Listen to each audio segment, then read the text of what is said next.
지금 북극의 전쟁이 시작됐습니다. 중국의 15조 원 자본과 200톤급 굴착기 군단이 동시에 그린란드를 덮쳤기 때문입니다. 목표는 인구 5만에 힘없는 원주민들의 땅. 하지만 서울발 기술팀 12명이 도착하자 대륙의 야망이 그 자리에서 얼어붙었습니다. 우리는 한국과 형제가 되겠다. 돈 한 푼 더 쓰지 않고 강대국의 수십조 원을 휴지로 만든 충격적인 72시간. 그 전말이 지금 공개됩니다. 만약 일주일 전 누군가 제게 고작 유리병 하나를 든 한국인 몇 명이 중국의 10조 원짜리 계획을 박살낼 거라고 말했다면 저는 그 사람 얼굴에 뜨거운 커피를 부어버렸을 겁니다. 그건 망상이니까요. 냉혹한 국제 정치판에서 정인이 기술인이 하는 건 패배자들의 변명일 뿐입니다. 돈이 곧 법이고 군대가 곧 질서인 곳. 그게 바로 제가 40년 동안 목격해온 북극의 현실이었습니다. 제 이름은 라스 한센입니다. 코펜하겐 포스트에서 40년간 펜을 잡았습니다. 북극의 빙하가 녹아내리는 것을 보았고 강대국들이 이 하얀 땅을 두고 더러운 체스 게임을 벌이는 것을 평생 지켜봤죠. 저는 냉소적인 사람입니다. 세상에 공짜 점심은 없고 정의는 돈 앞에서 항상 무릎 꿇는다는 것을 너무나 잘 알고 있었으니까요. 하지만 그날 누크에서 제가 본 것은 제 40년 기자 인생의 모든 상식을 박살내는 사건이었습니다. 그날 아침 그린란드의 수도 누크는 영하 40도였습니다. 숨을 뱉으면 그 즉시 얼음 결정이 되어 얼굴을 때리는 날씨였죠. 하지만 도시를 감싼 공기는 추위보다 더 무거운 침묵으로 짓눌려 있었습니다. 항구에는 오성홍기를 단거대한 중국 쇄빙선 쉐룽호가 정박해 있었고 거리 곳곳에는 중국 건설 노동자들이 마치 점령군처럼 활보하고 있었으니까요. 덴마크 정부는 사실상 그린란드를 포기했습니다. 아니 팔아넘겼다는 표현이 더 정확하겠군요. 중국 국영기업이 제시한 조건은 파격적이었습니다. 그린란드 북부 히토류 광산의 50년 독점 채굴권. 그 대가로 덴마크 정부에 일시불 10조 원을 지급하고 그린란드 인프라를 전면 현대화하겠다는 것이었죠. 10조 원. 인구 5만 명의 섬나라가 상상조차 할 수 없는 돈이었습니다. 저는 호텔 로비에서 커피를 마시며 중국 대표단의 모습을 지켜봤습니다. 그들의 표정에는 오만함이 가득했습니다. 이미 승리한 자들의 여유였죠. 베이징에서 온 왕 수석 대표는 덴마크 관리들과 웃으며 악수를 나누고 있었습니다. 그들의 눈에 원주민들은 보이지 않았습니다. 그저 치워버려야 할 장애물 혹은 푼돈을 쥐어주면 고마워할 미개인 정도로 취급하는 게 느껴졌죠. 한센 기자님, 이건 비즈니스입니다. 감정을 섞지 마세요. 덴마크 외교부 차관이 제게 다가와 속삭였습니다. 그는 제가 쓸 비판 기사를 의식하고 있었죠. 비즈니스? 조상의 무덤을 파헤치고 방사능 폐기물을 쏟아붓는 게 비즈니스입니까? 제 질문에 그는 어깨를 으쓱했습니다. 그럼 대안이 있습니까? 미국은 말뿐이고 유럽은 돈이 없습니다. 중국만이 유일한 답이에요. 원주민들도 결국 돈을 원할 겁니다. 그의 말이 틀린 건 아니었습니다. 가난은 자존심보다 무서우니까요. 오후 2시 서명식이 열리는 누크 문화센터로 향했습니다. 회의장은 전 세계 기자들로 발 디딜 틈이 없었습니다. CNN, BBC, 알자지라까지 북극의 주인이 바뀌는 역사적인 순간을 담기 위해서였죠. 단상 위에는 덴마크 총리와 중국 왕 수석 대표, 그리고 그린란드 자치정부 수반이 앉아 있었습니다. 그리고 그 옆에 이누이트 원주민 의회의 의장 아쿠가 무거운 표정으로 앉아 있었죠. 아쿠는 70이 넘은 노인입니다. 평생을 사냥꾼으로 살았던 그의 손은 거칠었고 눈빛은 빙산처럼 깊었죠. 하지만 오늘만큼은 그도 어쩔 수 없을 거라 생각했습니다. 이미 의회 내부까지 중국의 로비 자금이 흘러들어갔다는 소문이 파다했으니까요. 서명식이 시작되었습니다. 왕 수석 대표가 먼저 화려한 수사를 늘어놓았습니다. 오늘 우리는 위대한 협력을 시작합니다. 중국의 자본과 기술이 잠자던 북극을 깨울 것입니다. 박수가 터져나왔습니다. 영혼 없는 박수 소리가 회의장을 채웠죠. 이제 아쿠 의장의 차례였습니다. 그가 서명만 하면 모든 게 끝나는 상황이었습니다. 왕 대표가 금색 만년필을 아쿠 의장에게 건넸습니다. 카메라 플래시가 빗발쳤습니다. 저는 수첩에 펜을 대고 기사의 첫 문장을 고민했습니다. 북극이 붉게 물들다라고 적으려는 순간이었습니다. 아쿠 의장이 만년필을 받아들었습니다. 그리고 천천히 아주 천천히 계약서를 내려다보았습니다. 회의장에 정적이 흘렀습니다. 1초, 2초, 3초. 침묵이 길어지자 덴마크 총리의 표정이 굳어지기 시작했습니다. 아쿠 의장님 서명해 주시죠. 총리가 재촉했습니다. 그때였습니다. 아쿠 의장이 자리에서 일어났습니다. 그리고 손에 든 만년필을 책상 위에 툭 하고 던졌습니다. 날카로운 파열음이 마이크를 타고 회의장에 울려 퍼졌습니다. 사람들의 웅성거림이 시작되기도 전에 그가 입을 열었습니다. 덴마크어가 아닌 투박하지만 힘 있는 이누이트어였습니다. 우리는 땅을 팔지 않는다. 통역사가 당황하며 말을 더듬었습니다. 왕 대표의 얼굴이 불그락푸르락해졌습니다. 지금 무슨 짓입니까, 의장님? 약속된 지원금이 싫다는 겁니까? 10조 원입니다. 당신들 후손이 대대로 먹고 살 돈이라고요. 아쿠 의장은 왕 대표를 똑바로 쳐다보며 말했습니다. 돈은 먹을 수 없다. 당신들은 우리 땅을 파헤치고 물을 오염시키고 결국 우리를 쫓아낼 것이다. 우리는 돈보다 생존을 원한다. 회의장이 발칵 뒤집혔습니다. 덴마크 총리가 벌떡 일어나 소리쳤습니다. 의장님, 이성적으로 판단하세요. 중국 말고 대안이 있습니까? 기술도 자본도 없는 상태에서 광산을 방치할 겁니까? 국민들을 계속 가난하게 살게 할 작정입니까? 이것은 협박이었습니다. 너희 스스로는 아무것도 할 수 없다는 모욕이었죠. 그때 아쿠 의장이 품 안에서 낡은 서류 봉투 하나를 꺼냈습니다. 그리고 단상 위에 올려놓았습니다. 대안은 있다. 우리를 쫓아내지 않고 땅을 죽이지 않고도 함께 살 방법을 제시한 사람들이 있다. 왕 대표가 코웃음을 쳤습니다. 또 미국입니까? 그들은 말로만 떠들지 실제 투자는 하지 않습니다. 아니, 미국이 아니다. 아쿠 의장의 단호한 목소리에 모두가 숨을 죽였습니다. 한국이다. 순간 제 귀를 의심했습니다. 한국? 코리아? 저 멀리 아시아의 작은 나라? 물론 한국이 반도체 강국이고 기술이 좋다는 건 알지만 이곳은 북극입니다. 극한의 환경에서 광산을 개발해 본 경험도 없고 중국처럼 막대한 자본을 쏟아부을 여력도 없는 나라가 아닙니까? 회의장 곳곳에서 실소가 터져나왔습니다. 한국이라니 농담이 지나치시군요.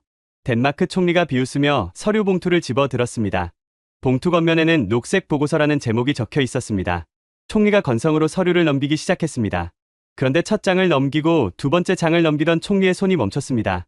그의 동공이 흔들리는 게 제 자리에서도 보일 정도였습니다. 여유만만하던 왕 대표가 총리의 표정을 보고 인상을 찌푸렸습니다. 뭐가 적혀 있길래 그러십니까? 한국이 돈이라도 더 주겠답니까? 총리는 대답하지 못했습니다. 그는 멍하니 서류를 바라보며 중얼거렸습니다. 이게 정말 가능하다고? 땅을 파지 않고 희토류를 꺼낸다고? 땅을 파지 않고 광물을 캔다니 그게 무슨 소리입니까? 물리적으로 불가능한 이야기였습니다. 그때 아쿠 의장이 회의장 뒤편을 가리켰습니다. 그들이 왔다. 직접 들어보라. 모든 시선이 뒤쪽으로 쏠렸습니다. 굳게 닫혀있던 회의장의 거대한 문이 천천히 열렸습니다. 수백 개의 카메라 렌즈가 그곳을 향했습니다. 문이 열리고 찬 바람과 함께 한 남자가 걸어 들어왔습니다. 화려한 양복을 입은 중국 대표단과 달리 그는 두툼한 아웃도어, 파카에 흙이 묻은 안전화를 신고 있었습니다. 얼굴은 거친 북극 바람에 터서 붉게 상기되어 있었지만 눈빛만은 쉐룽우의 쇠빙선보다 날카롭고 단단해 보였습니다. 그의 뒤로 여러 명의 팀원들이 따르고 있었습니다. 그들의 손에는 007 가방이 아닌 투박한 장비 케이스들이 들려 있었습니다. 남자는 단상 앞으로 성큼성큼 걸어왔습니다. 경호원들이 제지하려 했지만 뿜어져 나오는 기세에 눌려 길을 터주고 말았습니다. 그는 왕 대표와 덴마크 총리 앞에 섰습니다. 그리고 아쿠 의장에게 정중하게 고개를 숙여 인사했습니다. 동양식 예절이었지만 비굴함은 전혀 없었습니다. 마이크를 잡은 그가 유창한 영어로 입을 열었습니다. 안녕하십니까?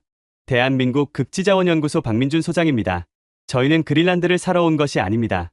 그린란드를 지키러 왔습니다. 덴마크 총리가 어이없다는 듯 물었습니다. 지키다니요? 광산을 개발하지 않겠다는 겁니까? 그럼 경제적 이익은 포기하라는 말이요? 박민준 소장이 옅은 미소를 지었습니다. 그리고 주머니에서 작은 유리병 하나를 꺼내 높이 들어 올렸습니다. 투명한 액체가 찰랑거리고 있었습니다. 아닙니다. 개발합니다. 하지만 당신들의 방식과는 다릅니다. 우리는 빙하를 녹이지 않습니다. 땅을 폭파하지도 않습니다. 이 미생물 용액 하나면 충분합니다. 장내가 술렁거렸습니다. 미생물? 저 작은 병 하나로 희토류를 캔다고? 미친 소리 같았습니다. 저건 과학이 아니라 마법이라고 주장하는 꼴이었으니까요. 왕 대표가 책상을 치며 비웃었습니다. 사기꾼들이군. 그런 기술이 있다면 왜 세상이 몰랐겠나? 신성한 서명식을 망치지 말고 당장 나가시오. 하지만 박 소장은 물러서지 않았습니다. 그는 오히려 왕 대표를 향해 한 걸음 더 다가갔습니다. 그리고 차갑게 말했습니다. 몰랐던 게 아닙니다. 당신들이 비싸고 파괴적인 방식만 고집했기 때문에 보지 못했을 뿐이죠. 지금 당장 증명해 보이겠습니다. 준비됐습니까? 박 소장의 신호에 뒤따라온 팀원들이 거대한 스크린을 설치하기 시작했습니다. 그리고 동시에 회의장 밖 주차장에서 굉음이 들려왔습니다. 저는 창가로 달려가 밖을 내다보았습니다. 제 눈을 의심했습니다. 중국의 쉐룽우 옆으로 태극기가 그려진 거대한 특수 차량들이 진입하고 있었습니다. 마치 트랜스포머 같은 모습의 이동식 연구소였습니다. 저는 직감했습니다. 이것은 단순한 입차의 경쟁이 아니었습니다. 이것은 전쟁이었습니다. 총칼 없는 전쟁. 그리고 한국은 이미 적진 한가운데 들어와 있었습니다. 도대체 저 유리병의 정체는 무엇일까요? 그리고 10조 원을 거절한 아쿠 의장과 박민준 소장 사이에는 어떤 약속이 있었던 걸까요? 덴마크 총리의 얼굴이 창백해진 진짜 이유는 무엇이었을까요? 박민준 소장이 유리병을 높이 든 그 순간부터 회의장의 공기가 바뀌었습니다. 회의장이 술렁거리는 사이 박 소장의 팀원들이 빠르게 움직이기 시작했습니다. 그들은 마치 수백 번 연습한 것처럼 정확하고 신속하게 장비를 설치했어요. 거대한 스크린이 세워지고 노트북들이 연결됐습니다. 박 소장이 다시 마이크를 잡았습니다. 지금부터 72시간 공개 실험을 시작하겠습니다. 같은 장소에서 중국팀과 한국팀이 동시에 작업합니다. 전 세계가 지켜보는 가운데 실시간으로 진행됩니다. 거짓말할 여지가 없습니다. 왕 대표가 벌떡 일어났습니다. 좋습니다. 받아들이죠. 하지만 조건이 있습니다. 독립검증기관을 투입합니다. 스위스 SGS 검사기관을 부르겠습니다. 박 소장이 고개를 끄덕였습니다. 오히려 좋습니다. 우리도 그걸 원했습니다. 저는 놀랐습니다. 보통 사기꾼들은 제3자 개입을 극도로 꺼리거든요. 하지만 박 소장은 오히려 환영하는 표정이었어요. 1시간 후 우리는 누크 외곽의 시험부지로 이동했습니다. 헬기 세대가 동원됐죠. 기자들만 30명이 넘었습니다. BBC, CNN, 로이터, 알자지라까지 전 세계 주요 매체가 다 왔어요. 도착했을 때 제 얼굴을 때린 건 바람이 아니라 온도였습니다. 영하 40도, 숨을 쉴 때마다 폐가 얼어붙는 느낌이었어요. 이런 환경에서 정말 실험이 가능할까요? 시험부지는 축구장 2개 크기였습니다. 정확히 반으로 나눠져 있었어요. 왼쪽은 중국팀, 오른쪽은 한국팀. 중국팀 구역에는 이미 거대한 굴착기 10대가 대기하고 있었습니다. 노란색 중장비들이 괴물처럼 으르렁거렸죠. 인부들도 100명은 좋게 넘어 보였어요. 그들은 두꺼운 작업복을 입고 삽과 곡괭이를 들고 있었습니다. 반면 한국팀 구역은 한산했습니다. 작은 컨테이너 실험실 하나와 기술자 12명이 전부였어요. 중장비는커녕 삽 하나 보이지 않았습니다. 제 옆에 서 있던 BBC 기자가 속삭였습니다. 한센, 이거 말이 되나? 저 작은 팀이 저 거대한 중국팀을 이긴다고? 글쎄요. 물리적으로는 불가능해 보이는데. 왕 대표가 자신만만하게 웃으며 다가왔습니다. 봤습니까? 한센 기자? 이게 현실입니다. 우리는 200톤급 굴착기가 있습니다. 저들은 뭐가 있죠? 유리병 하나. 박 소장이 그 말을 듣고 조용히 대답했습니다. 네, 유리병 하나입니다. 하지만 그 안에는 200나노미터 크기의 생명체가 수십억 마리 들어 있습니다. 당신들의 기계보다 훨씬 강력하죠. 허튼 소리 그만하시오. 왕 대표가 손을 휘저었습니다. 그리고 자기 팀에게 소리쳤어요. 시작한다. 세계의 중국의 힘을 보여줘라. 굴착기들이 일제히 시동을 걸었습니다. 굉음이 얼어붙은 대기를 찢었어요. 거대한 쇠파리 땅을 파기 시작했습니다. 쿵쾅쿵쾅. 암석이 부서지는 소리가 귀를 찢었죠. 먼지가 피어올랐습니다. 아니, 눈보라와 섞인 흙먼지였어요. 시야가 뿌옇게 흐려졌습니다. 반면 한국팀 구역은 조용했습니다. 박 소장과 팀원들이 컨테이너 안으로 들어갔어요. 저도 몇몇 기자들과 함께 따라 들어갔습니다. 컨테이너 내부는 놀랍게도 따뜻했어요. 히터가 가동되고 있었습니다. 벽면에는 모니터들이 가득했습니다. 그래프와 숫자들이 실시간으로 변하고 있었어요. 한가운데에는 투명한 탱크가 있었습니다. 그 안에 미생물 용액이 담겨 있었죠. 박 소장이 설명을 시작했습니다. 이것이 바이오리칭 기술의 핵심입니다.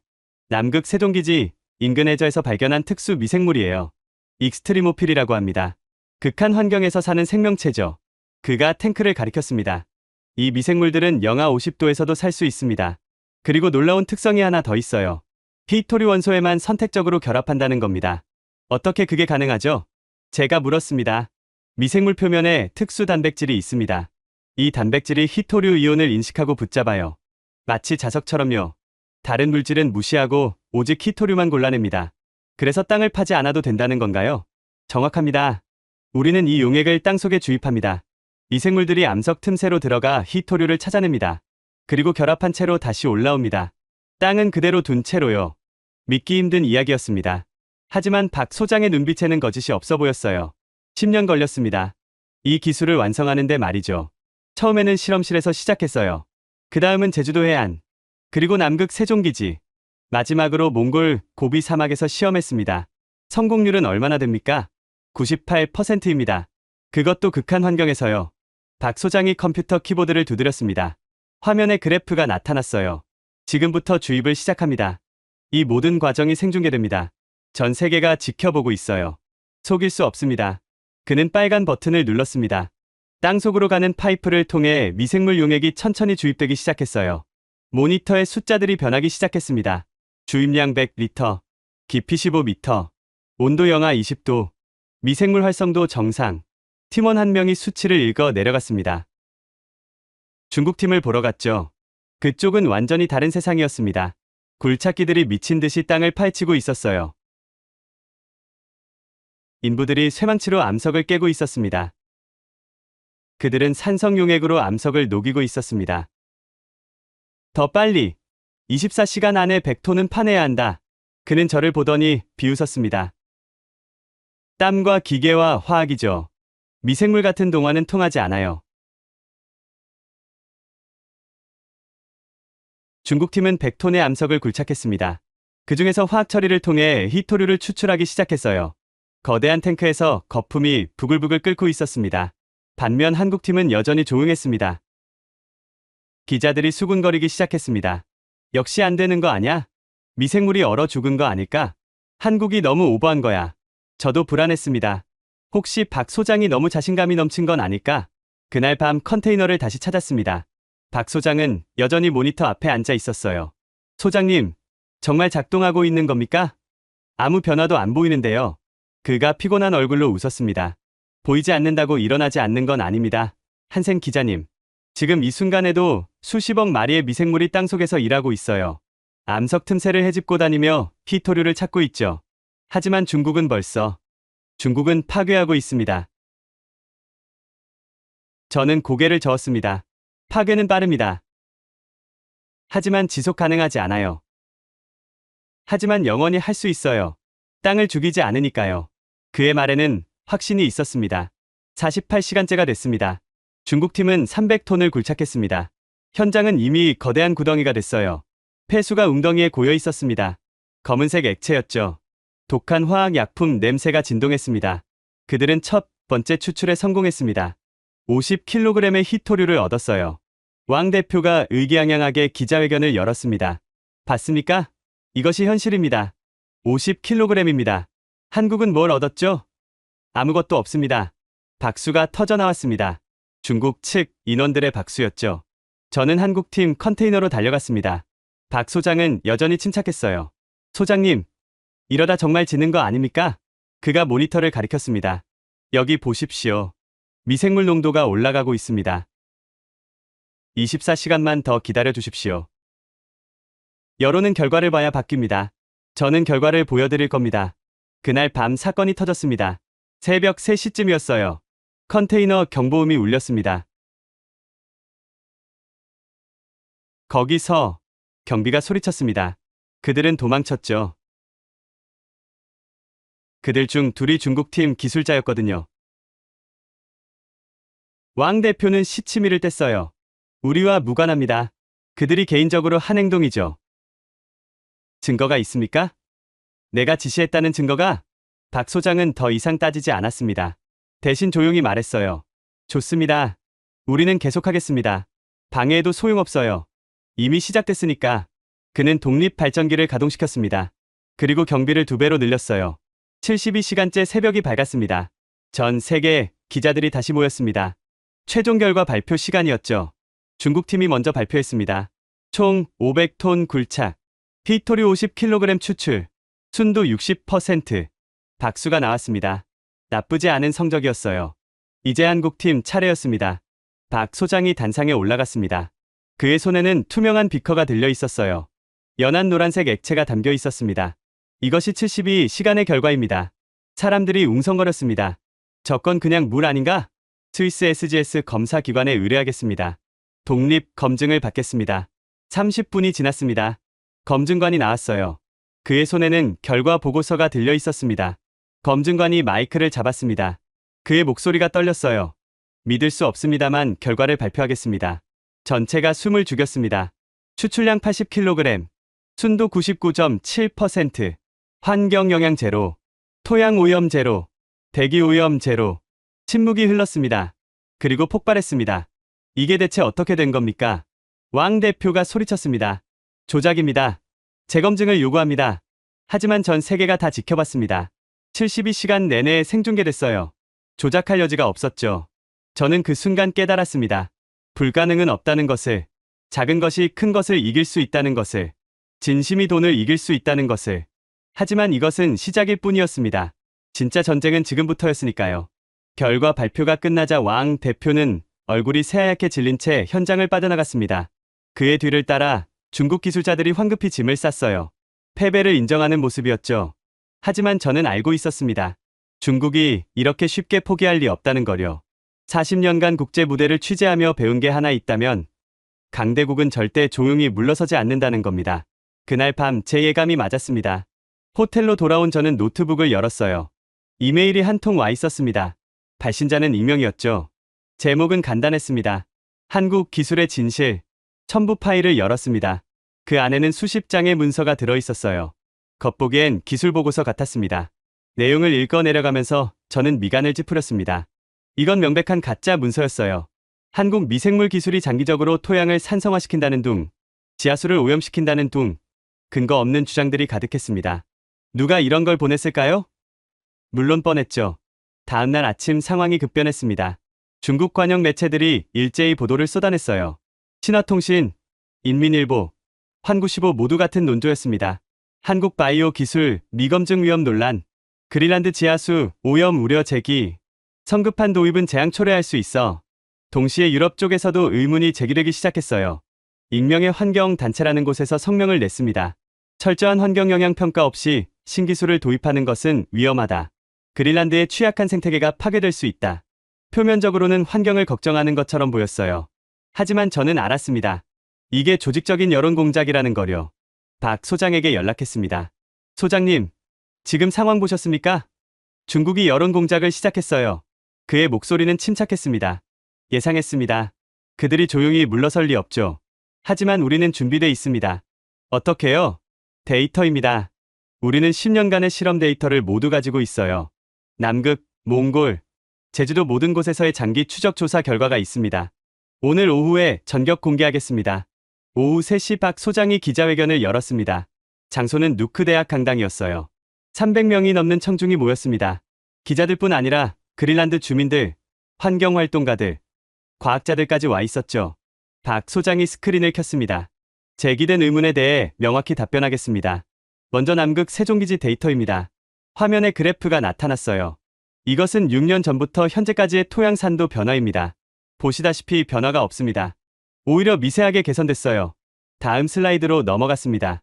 이것은 몽골 고비 사막 시험 부지의 지하수 수질 검사 결과입니다. 3년간 분기마다 측정했습니다. 중금속 농도, 미생물 잔류량, 화학물질 모두 정상 범위 내입니다. 청중이 술렁거렸습니다. 그린란드와 환경이 다르지 않습니까? 한 환경활동가가 질문했습니다. 좋은 질문입니다.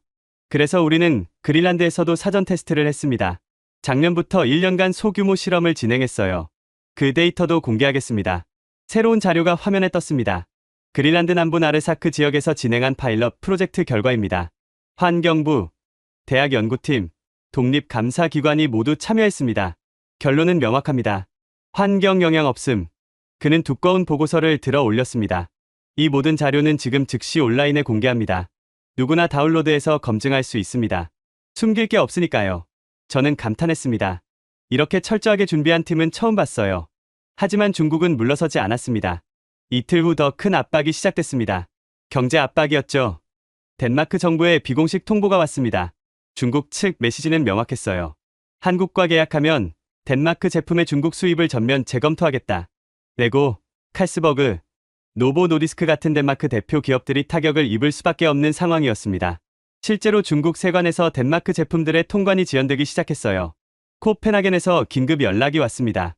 덴마크 외교부였죠. 한센 기자, 지금 당장 돌아오십시오. 상황이 심각합니다. 저는 비행기를 탔습니다. 코펜하겐에 도착하자마자 외교부로 직행했어요. 회의실에는 장관을 비롯한 고위 관료들이 모여 있었습니다. 표정들이 어두웠죠. 한센, 자네가 현장을 봤으니 말해주게. 한국 기술이 정말 믿을 만한가? 장관이 물었습니다. 제 40년 경력을 걸고 말씀드리죠. 진짜입니다. 제가 직접 봤습니다.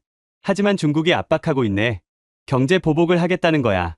우리 수출의 15%가 중국인데 그걸 포기할 수 있겠나? 한 관료가 반문했습니다.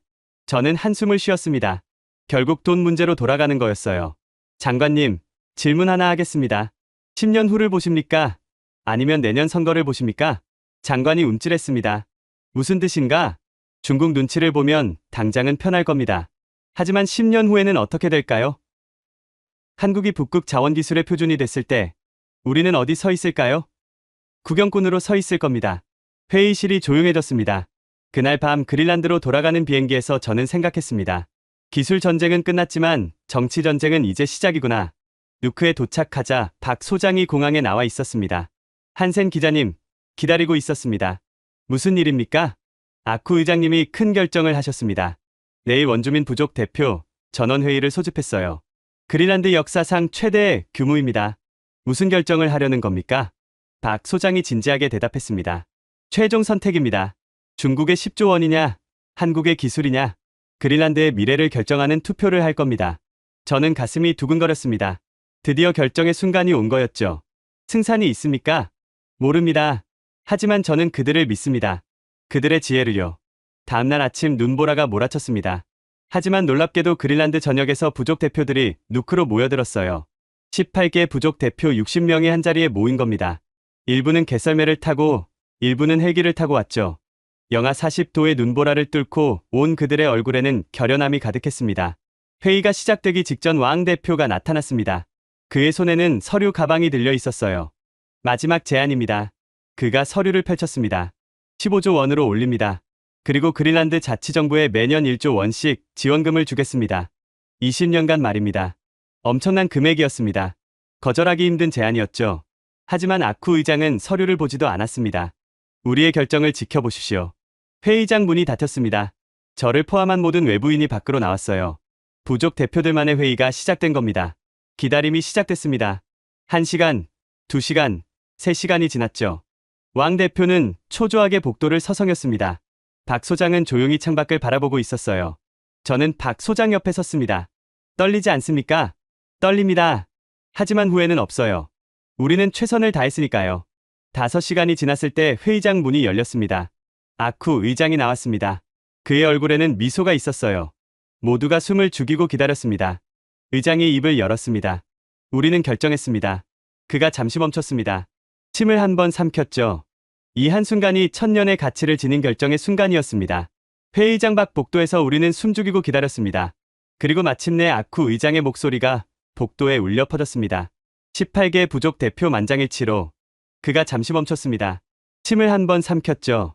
왕 대표의 얼굴에 땀이 흘렀어요. 박 소장은 두 손을 꽉 쥐고 있었습니다.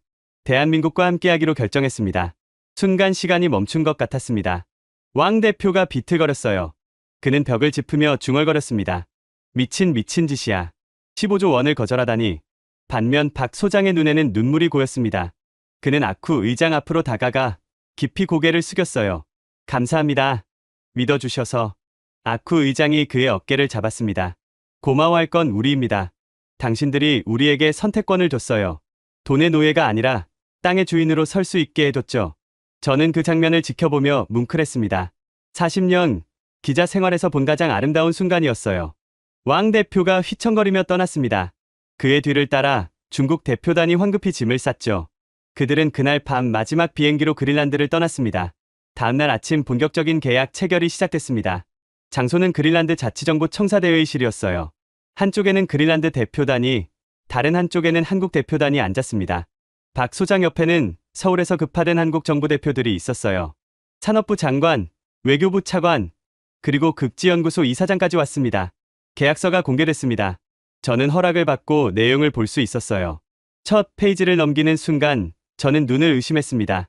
초기 투자금 무상 지원, 기술 이전 전면 이전, 특허권 공유, 수익 배분 그린란드 70%, 한국 30%, 고용 우선순위 그린란드 원주민 100%, 환경 기준 제로 임팩트 원칙 준수.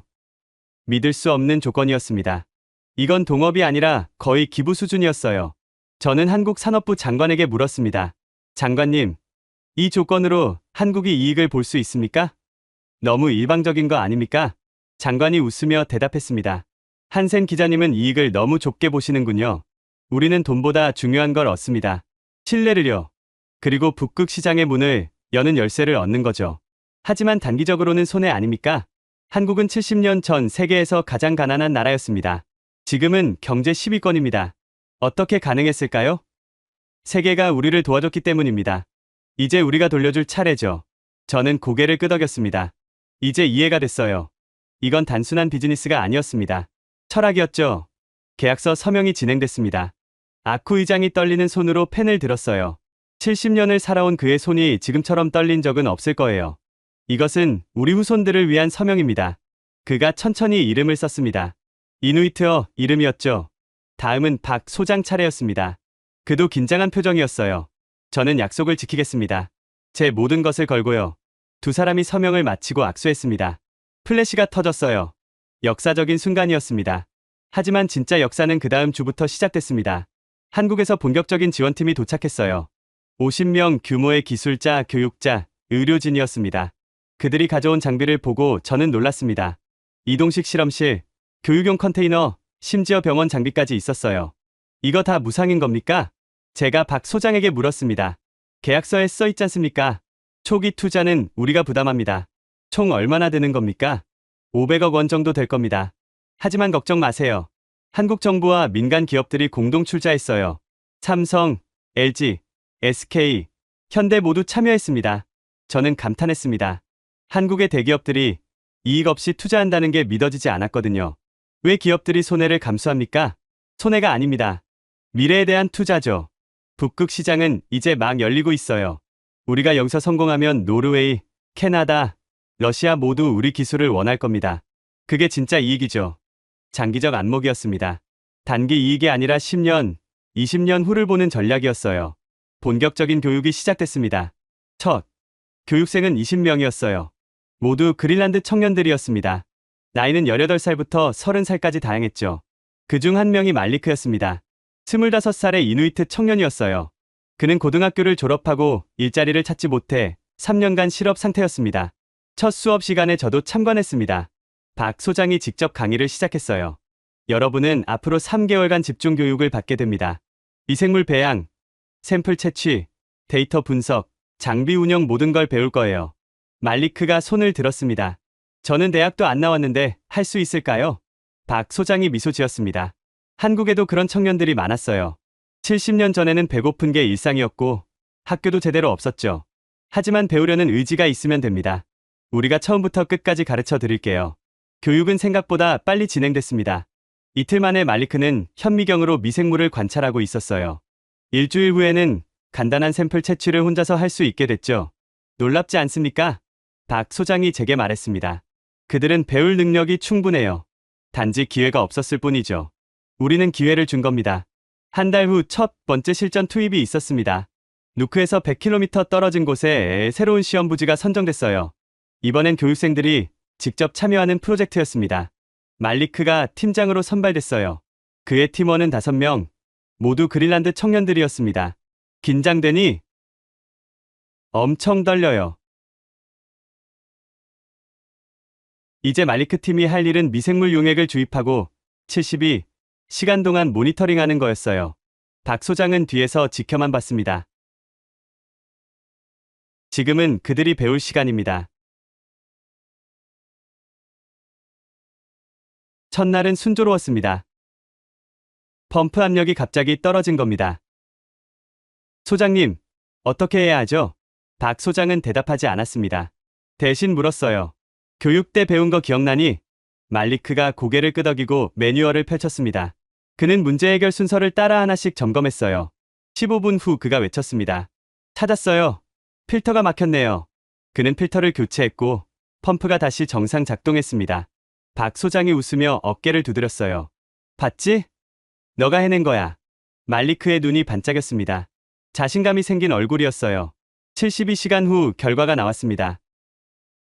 순도 98.5%, 환경 영향 제로, 완벽한 성공이었습니다. 말리크가 동료들과 껴안으며 소리쳤어요. 우리가 해냈어. 우리 손으로.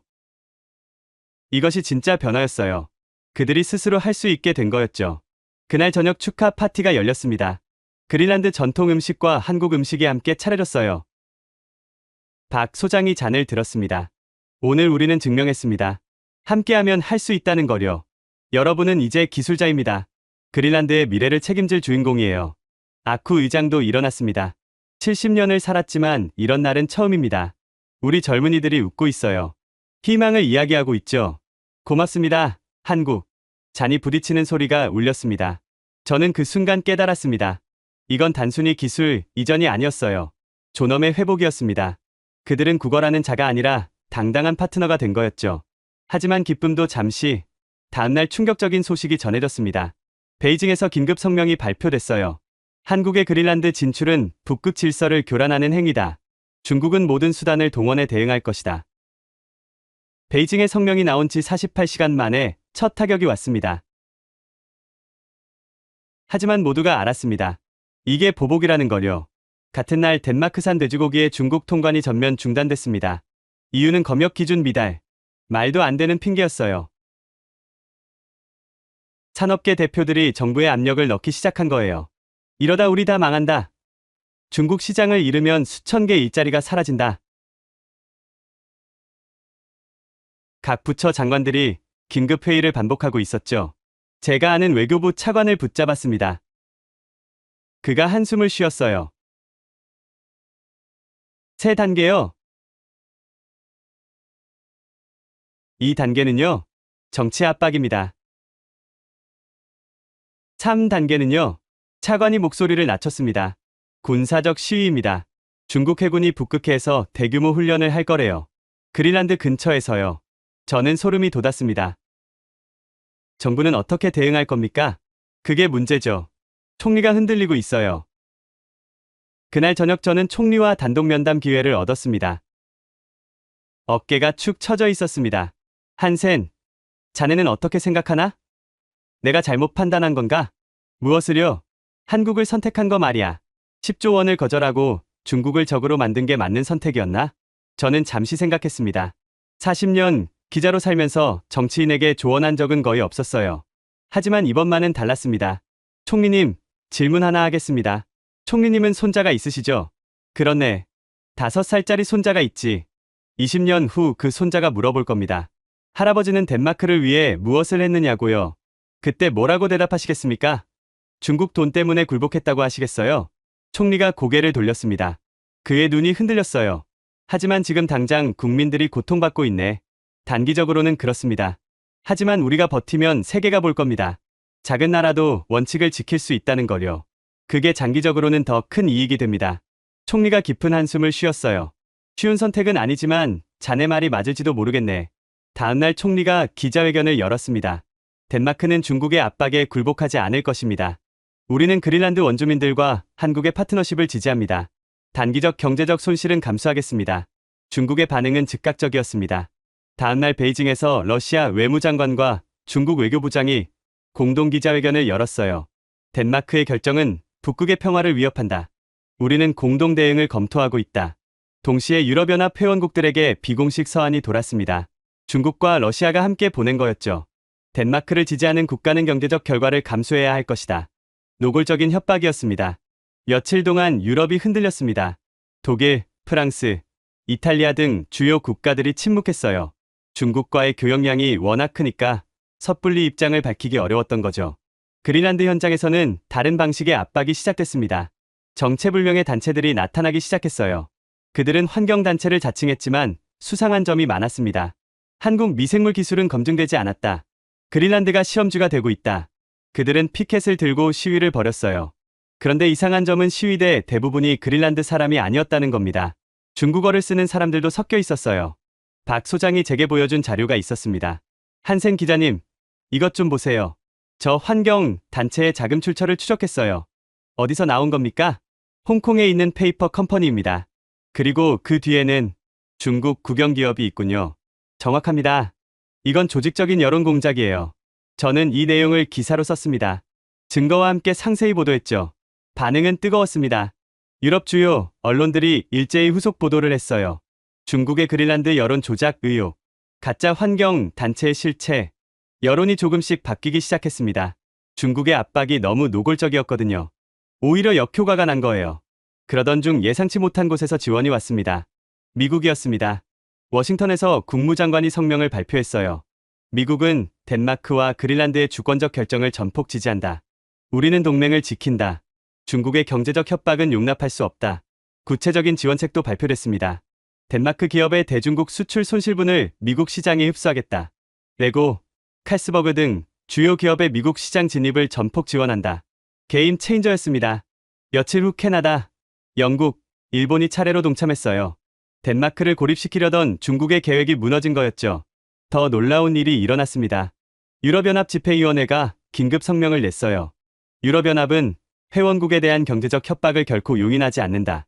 덴마크는 혼자가 아니다. 중국의 압박이 오히려 서방 진영을 결속시킨 겁니다. 베이징은 당황했습니다. 계획대로 되지 않았거든요. 일주일 후 중국이 조용히 한 발 물러섰습니다. 통관 지연이 풀렸고 세무조사도 중단됐어요. 공식적인 입장 변화는 없었지만 실질적으로는 후퇴한 거였죠. 박 소장이 제게 전화했습니다. 한센 기자님, 우리가 버텼습니다. 네, 버텼네요.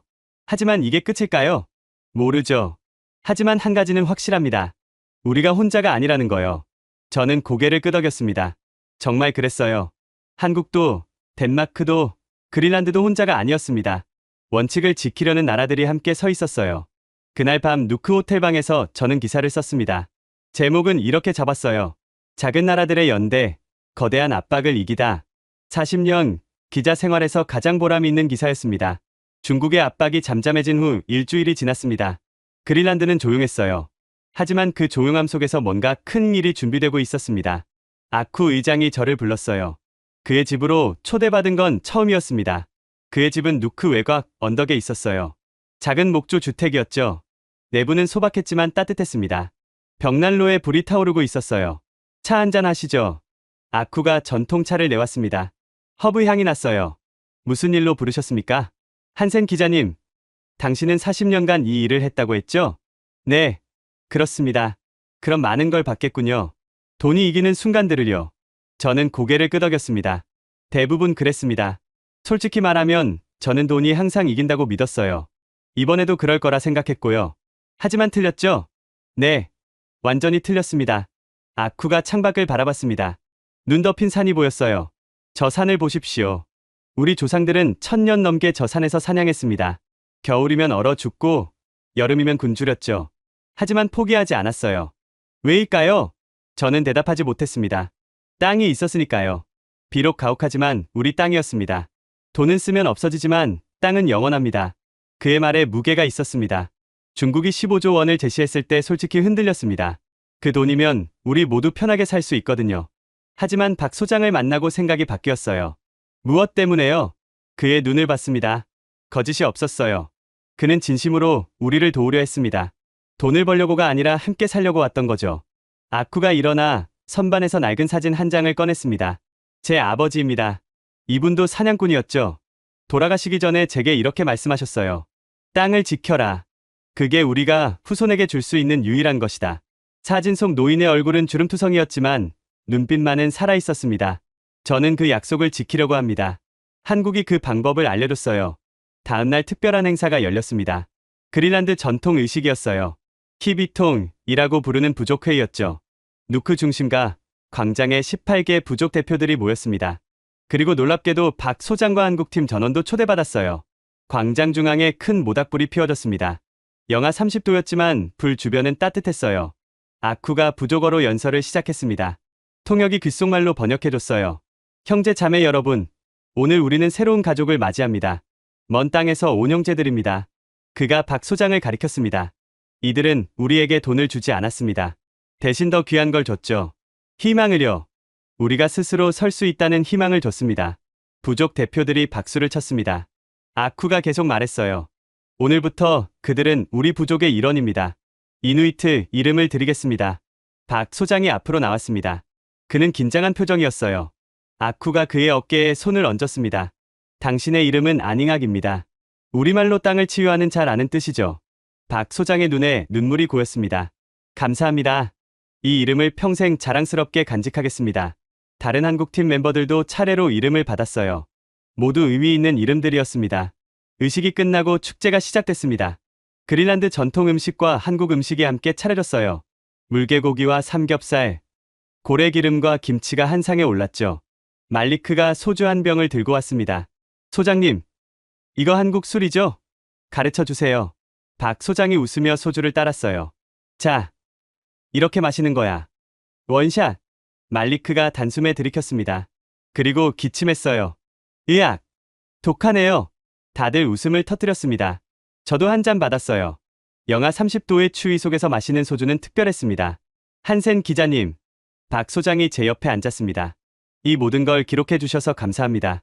당신이 없었다면 세계는 이 이야기를 몰랐을 거예요. 제가 해야 할 일을 했을 뿐입니다. 오히려 감사해야 할 사람은 저입니다. 왜요? 40년 만에 처음 봤거든요. 돈이 아니라 진심이 이기는 거려.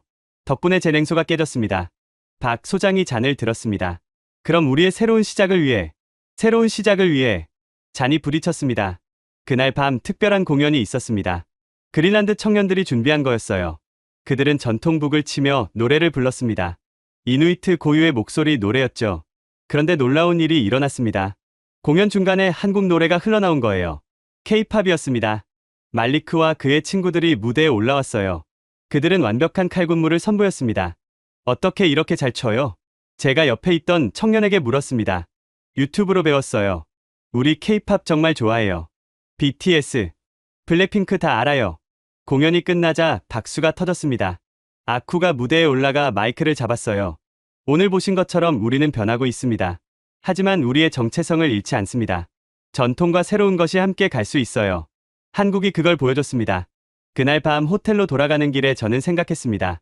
이것이 진정한 협력이구나. 한쪽이 다른 쪽을 지배하는 게 아니라 서로를 존중하며 함께 성장하는 것. 중국은 15조 원을 제시했지만 존중은 없었어요. 한국은 돈은 적게 줬지만 존엄을 줬죠. 사람들은 결국 존엄을 선택했습니다. 며칠 후 공식 조인식이 있었습니다. 그린란드 자치정부와 한국 정부가 장기 파트너십 협정에 서명했어요. 주요 내용은 이랬습니다. 10년간 500억 원 기술 지원, 그린란드 청년 1000명 한국 연수, 공동연구소 설립, 수익의 70% 그린란드 귀속, 환경기준 제로 임팩트 유지. 서명이 끝나고 기자회견이 열렸습니다. 그린란드가 중국 대신 한국을 선택한 이유가 뭡니까? 한 기자가 질문했습니다. 아쿠가 대답했어요. 간단합니다. 중국은 우리를 고용인으로 봤어요. 한국은 우리를 파트너로 봤습니다. 우리는 파트너가 되고 싶었습니다. 박 소장도 덧붙였어요. 우리는 그린란드를 식민지로 만들러 온 게 아닙니다. 친구가 데려왔습니다. 친구는 서로 돕는 거죠. 저는 그 말을 받아 적으며 생각했습니다. 이 한 문장이 모든 걸 설명한다고. 친구. 그게 답이었습니다. 1년이 흘렀습니다. 저는 다시 그린란드로 향했어요. 변화를 직접 보고 싶었습니다. 누크 공항에 내렸을 때 첫인상부터 달랐습니다. 공항이 새로 단장돼 있었어요. 한글과 이누이트어 안내판이 나란히 걸려 있었죠. 공항 밖으로 나오자 아쿠 의장이 마중 나와 있었습니다. 한센 기자님, 오랜만입니다. 의장님, 건강하셨습니까? 덕분에 잘 지냈습니다. 보여드릴 게 많아요. 차 타시죠. 차는 시내를 벗어나 외곽으로 향했습니다. 1년 전 시험부지였던 곳이었어요. 도착했을 때 저는 눈을 의심했습니다. 황량하던 땅이 완전히 바뀌어 있었거든요. 거대한 시설이 들어서 있었습니다. 컨테이너 실험실이 이제는 본격 건물로 바뀌어 있었어요. 여기가 그린란드 극지기술센터입니다. 한국과 공동으로 운영하죠. 건물 안으로 들어가자 더 놀라웠습니다. 최첨단 실험실이 즐비했어요. 그리고 일하는 사람들 대부분이 그린란드 사람들이었습니다. 지금 여기서 50명이 일합니다. 모두 현지인이에요. 말리크가 보였습니다. 1년 전 교육생이었던 그 청년이었죠. 한센 기자님. 그가 달려와 악수를 청했습니다. 물론 기억합니다. 그런데 훨씬 전문가처럼 보이네요. 10명을 이끌고 있어요.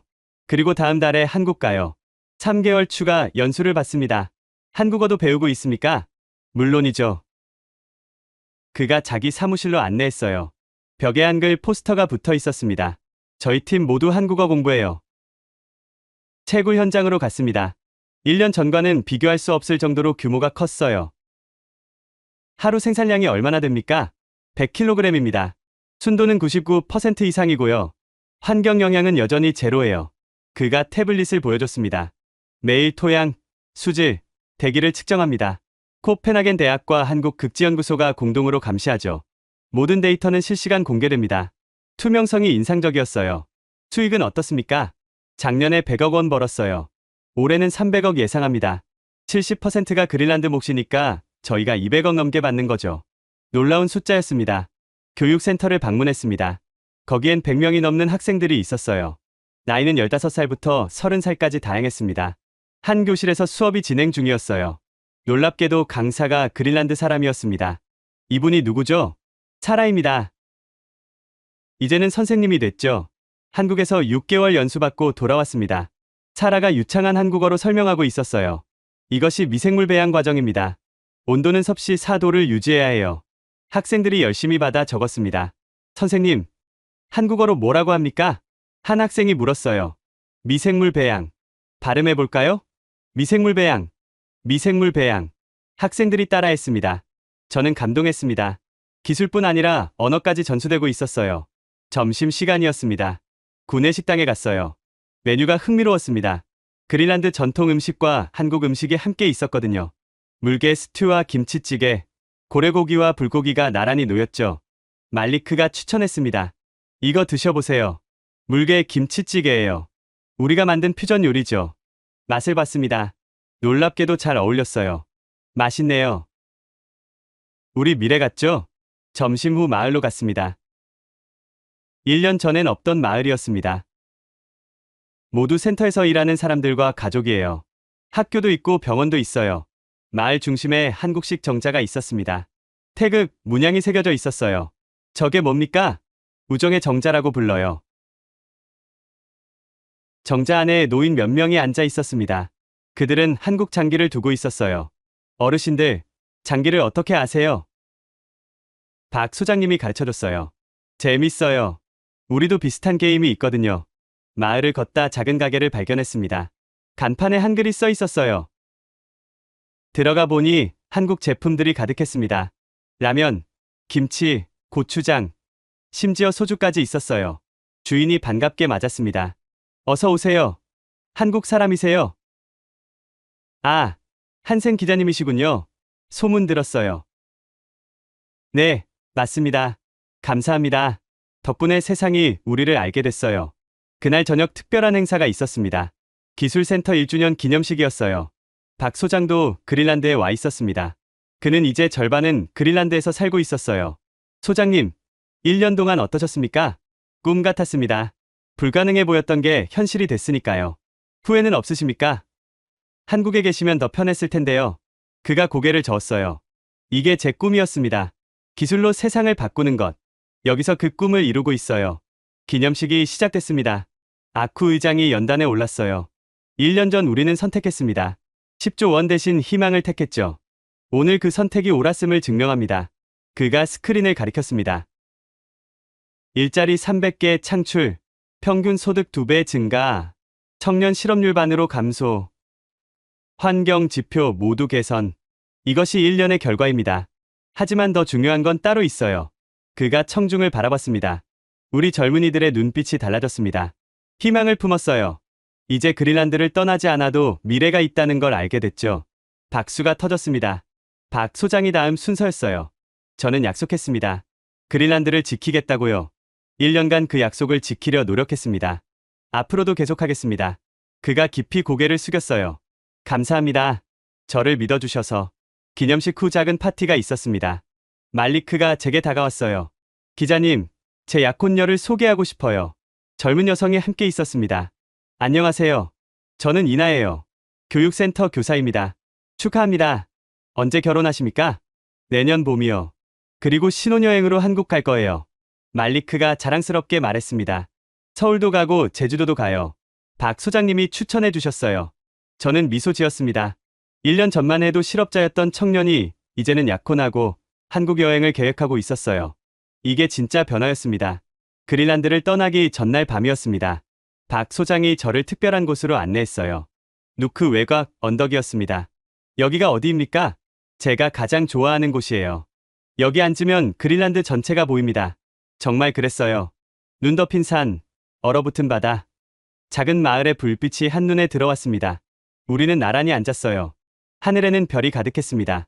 한센 기자님, 1년 반 전 우리가 처음 만났을 때 기억하십니까? 물론입니다. 회의장에서였죠. 그때 기자님 표정이 기억나요. 완전히 회의적이었어요. 우리를 사기꾼으로 보는 눈빛이었죠. 저는 웃었습니다.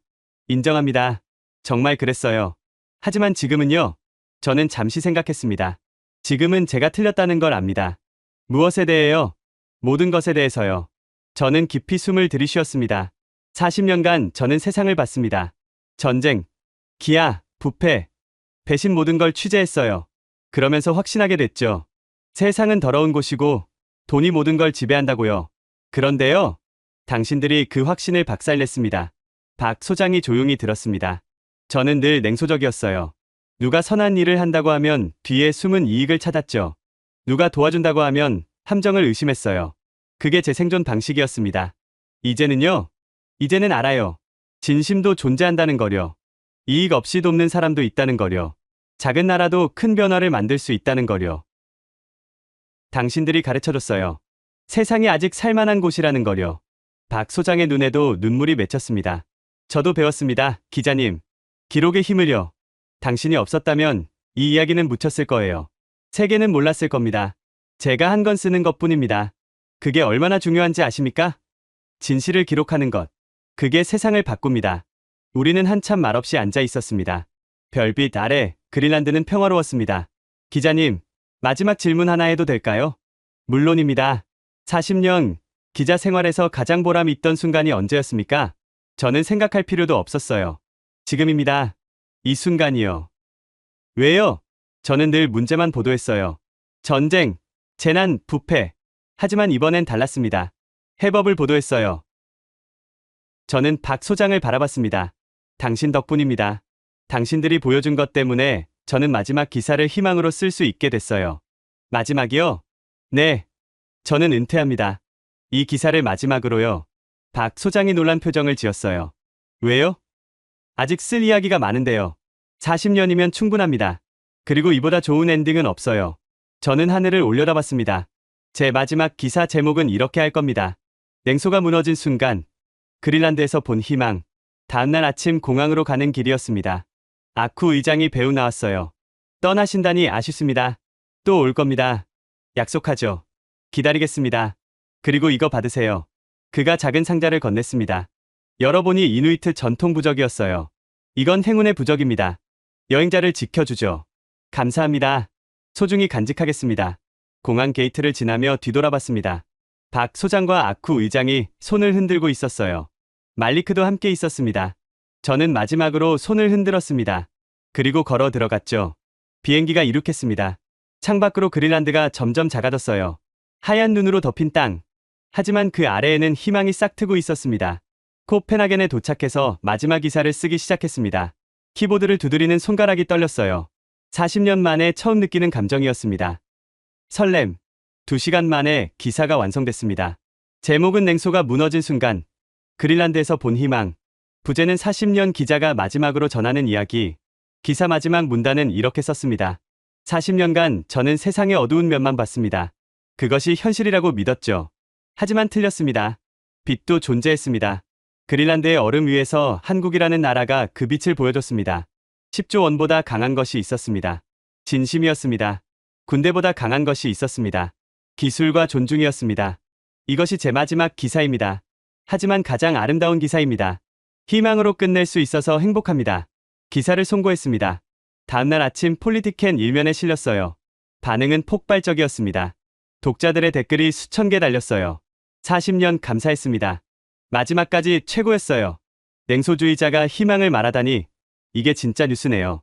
덕분에 저도 세상을 다시 보게 됐습니다. 일주일 후 은퇴식이 있었습니다. 신문사 강당에 동료들이 모였어요. 40년 함께 일한 사람들이었습니다. 편집장이 연설했습니다. 라스 한센은 우리 시대의 최고의 기자였습니다. 하지만 마지막 기사로 스스로를 넘어섰어요. 문제를 고발하는 기자에서 희망을 전하는 기자로 진화했습니다. 박수가 쏟아졌습니다. 제 차례였습니다. 마이크 앞에 섰어요. 감사합니다. 40년간 함께 해주셔서요. 저는 행운아입니다. 마지막에 가장 아름다운 이야기를 만났으니까요. 그 이야기가 뭡니까? 누군가 물었어요. 작은 것이 큰 것을 이기는 이야기입니다. 진심이 돈을 이기는 이야기입니다. 한국이라는 작은 나라가 북극을 바꾼 이야기입니다. 박수가 다시 터졌습니다. 은퇴식이 끝나고 집으로 돌아왔습니다. 책상 앞에 앉아 그린란드 사진들을 꺼냈어요. 박 소장과 아쿠, 의장의 악수, 말리크의 환한 미소, 눈 덮인 그린란드의 풍경, 그리고 마지막 사진. 별빛 아래 두 사람이 나란히 앉아있는 모습. 저와 박 소장이었습니다. 사진 뒷면에 적었습니다. 40년의 냉소가 끝나고 희망이 시작되는 곳. 이것이 제 이야기의 끝입니다. 하지만 그린란드의 이야기는 이제 시작입니다. 지금까지 그린란드 72시간, 북극 전략의 판도를 뒤바꾼 충격의 이야기 어떠셨나요? 10조 원을 거절한 원주민 의장, 작은 유리병 하나로 불가능을 증명한 한국 기술자, 그리고 40년 냉소를 깨뜨린 덴마크 기자의 증언이었습니다. 이것은 단순한 자원개발 이야기가 아닙니다. 돈과 권력이 아닌 기술과 진심으로 세상을 바꿀 수 있다는 증거였죠. 약탈이 아닌 상생으로, 지배가 아닌 동반자로 함께 갈 수 있다는 희망의 기록입니다. 대한민국의 조용한 혁명이 북극에서 시작되었습니다. 이 놀라운 이야기를 더 많은 분들에게 알리기 위해 영상을 공유해주세요. 작은 나라의 큰 진심이 세계를 바꾸고 있다는 사실을, 우리의 기술이 환경을 지키며 미래를 만들고 있다는 사실을 함께 나눠주시길 바랍니다. 구독과 좋아요도 부탁드립니다. 감사합니다.